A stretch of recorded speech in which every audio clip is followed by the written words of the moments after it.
Hello all, welcome to Chayalokam. అబ్బా, ఫైనల్గా రవణకి మంచి హిట్ పడబోతుందన్న ఫీలింగ్ అయితే వచ్చేసింది the heart of Irumudi glimpse చూసిన తర్వాత.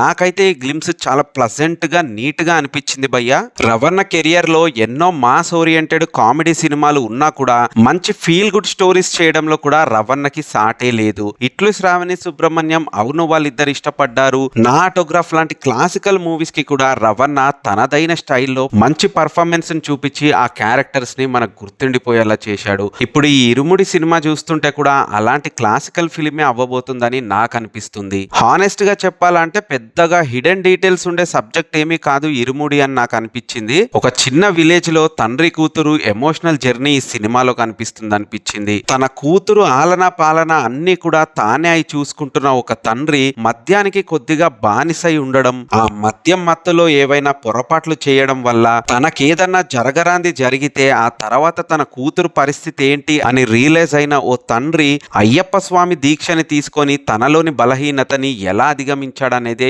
ఇరుముడి మెయిన్ కథ. గ్లింప్స్ లో ఉన్నవి రెండు డైలాగులు. నాన్న అంటూ పాప గట్టిగా అరవడం, మందు మానేయి నాన్న అంటూ తన కూతురు తన తండ్రికి చెప్పడం. మిగతా డీటెయిల్స్ అన్ని కూడా విజువల్ గానే కన్వే చేయడానికి ట్రై చేశారు శివ నిర్వాణ గారు. ఒక్కసారి రవణని ఆ స్వామిమాల గెటప్ లో చూసినప్పుడు అయితే లిటరల్లీ చెప్తున్నా గూస్ బంప్స్ అండ్ ఆ డివోషనల్ వైబ్ అయితే కనిపించింది భయ్య.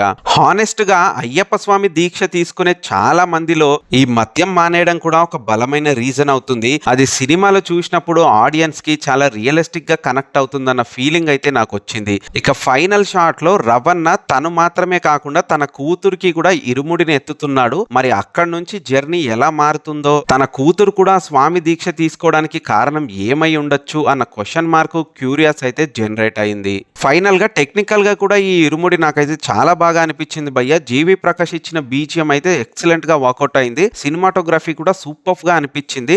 అండ్ రవణ కాస్ట్యూమ్స్ అయితే చాలా అథెంటిక్ గా రియలిస్టిక్ గా అనిపించాయి భయ్య. ఆయన లుక్, మేక్ ఓవర్ కూడా చాలా బాగా అనిపించింది ఈ సినిమాలో. ఒక మాస్ హీరో స్టైల్లో కాకుండా ఓ ఫాదర్ క్యారెక్టర్ లో రవణ మాత్రం చాలా ఇట్టే ఒదిగిపోయాడు అనిపించింది భయ్య. ఇరుముడి గ్లిమ్స్ అయితే నాకు చాలా బాగా నచ్చింది. మీకేమనిపించింది అన్న విషయాన్ని కూడా కామెంట్ బాక్స్ లో అయితే కామెంట్ చేయండి.